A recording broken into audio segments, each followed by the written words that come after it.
ராமலிங்காவயம்.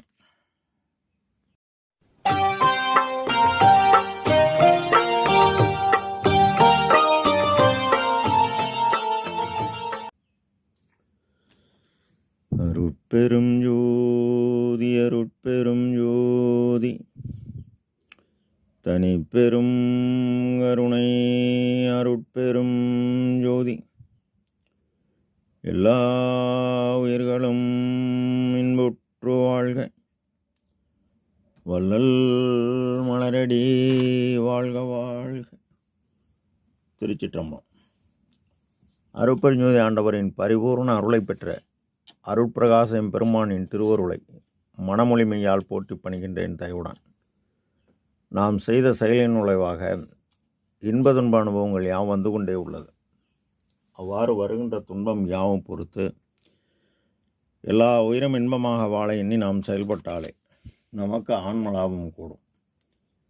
நம் பெருமான் அருட்கொடை புகழ்ச்சி என்ற தலைப்பில் 4வது பாடலில் சேட்டி உலக சிறுநடையில் பல்கால் புகுந்து திரிந்து மயல் நீட்டி அலைந்த மனத்தை ஒரு நிமிடத்தை அடக்கி சன்மார்க்க கோட்டிக்கு என்ற குணங்களெல்லாம் கூட புரிந்து மெய்நிலையை காட்டி கொடுத்தாய், நின்றனக்கு கைமாறி ஏது கொடுப்பனி என இப்பாடலை பதிவு செய்கின்றார்.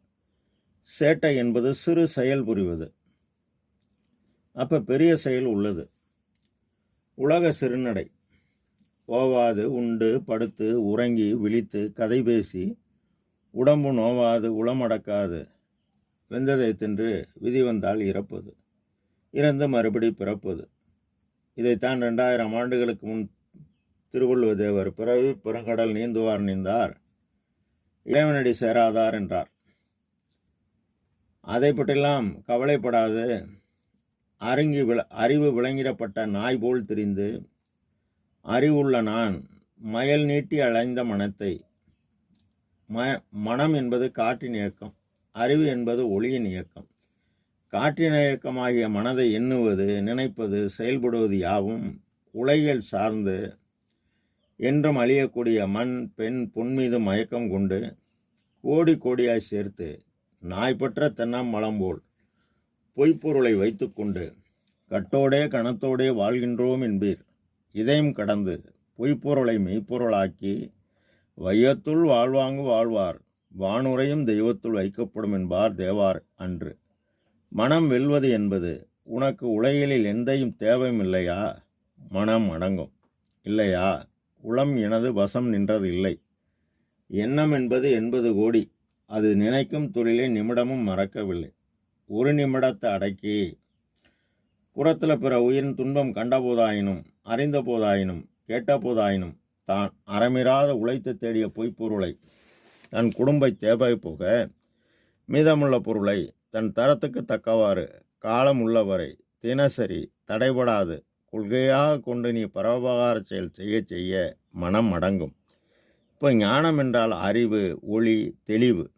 இந்த மேற்படி கூறிய யாவும் தெளிய நாண அறிய கூடிய அறிவு மார்க்கம் சமரசம். எல்லா உயிரினும் இறைவன் உள்ளார். எனவே ஜாதி மதம் சமயம் கடந்து ஆண்மனைய ஒருமைப்பாட்டு உணர்வுடன்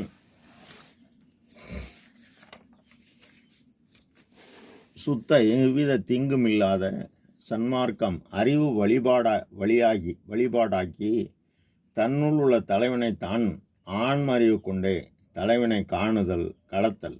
இதை விட்டுவிட்டு காவிரியிலே 100 முறை மூழ்கியும் கணக்கற்ற திருக்கோயில்கள் கால்தேய சுற்றியும் வேதங்கள் கூறுகின்ற யாகங்கள் பல செய்தும் வேதியர்கையில் பணத்தை அள்ளி தந்தும் பசுவதன் கழிவதனை உண்டும் அதனை பூஜித்தும்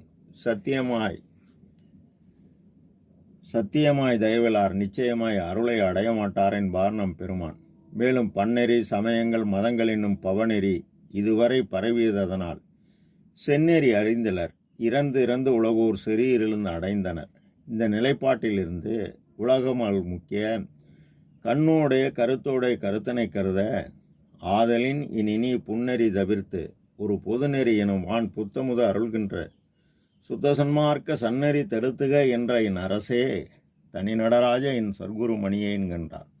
சங்கத்துக்குரிய குணம் நற்குணம் 8, நற்செயல் 6 பெற்று எல்லா உயிரையும் தம்முயிர் போல் எண்ணி உயிர்கொலையும் புலைபசுப்பும் நீக்கி தன்னுள் முடிந்த தயவு புரிந்து தன்னுள் உள்ள தலைவனை காண தன் உயிர் பொருளை காத்து உள்ளொளி கூட்டி பிண்டமாகிய உடம்பில் அண்டமாகிய தலைமை பீடமான தலையினுள் ஆன்ம பிரகாசம் கூட்டி உயிரொளி விளங்கி பாடுபட எல்லாம் செயல்கூடும். மெய்நிலை காட்டி கொடுத்தாய். பொய் என்ற உடம்பில் மெய்யென்னும் இறைவன் அமர்ந்துள்ளான். அவரை காண ஜீவகாருண்ய ஒழுக்கமே கடவுள் வழிபாடு. கடவுள் காட்டிய பாதை, கடவுள் அடையும் பாதை என நான் செயல்படாம எனக்கு எப்படி எல்லாம் செயல்கூடும்?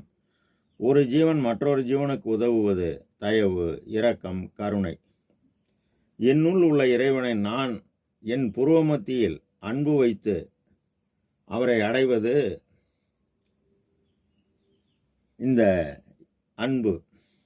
இந்த இறைவன் நமக்கு வழங்குவது அருள் என்கின்ற மெய்நிலையை காட்டி கொடுத்து அருளறிவு ஒன்றே அறிவு மற்றெல்லாம் அருளறிவு எனவும் அருளுரின் எல்லாம் ஆகும் இது உண்மை எனவும் கருணையும் சிவமும் பொருளென காணும் காட்சி பெருக மற்றெல்லாம் மருள் நெறி என எனக்கு நீ அறிவித்த வண்ணமே பெற்றிருக்கின்றேன் எனவும் கற்றேன் சிற்றம்பலே கல்வி கருணை நெறி உற்றேன் எக்காலமும் சாகாமல் ஓங்கும் ஒளிவடிவன் பெற்றேன். நான் எதையும் படிக்க மாட்டேன், கேட்க மாட்டேன், அறிய மாட்டேன், தெளிய மாட்டேன், உணர மாட்டேன், செயல்பட மாட்டேன் என்றால் அப்புறம் என்ன செய்வது?